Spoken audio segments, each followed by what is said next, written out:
you must believe that you were born for greatness. Because in the beginning, God created you. There is nothing on earth that you can't do.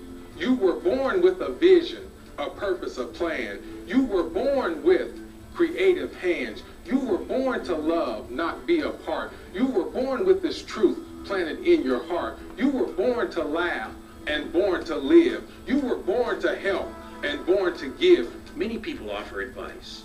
However, God's poet offers life-changing solutions through inspiration.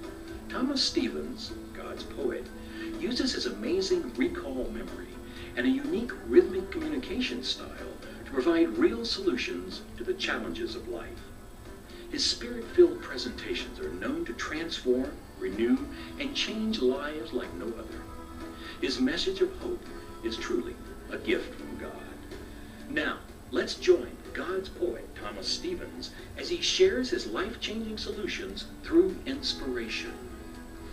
And when you mix these 7 ingredients together, when you know that you were born for greatness, you know that you were born to lead, you have a great vision, you have a written plan, you have commitment, and you're positive, and you have faith, you will achieve success. You'll achieve success because you have the right mix to change trials into triumph, to change obstacles into opportunities, to change setbacks into success. And with this success, you will soar. You will soar to the pinnacle of prosperity. The pinnacle of prosperity because you have a recipe for success. Thank you.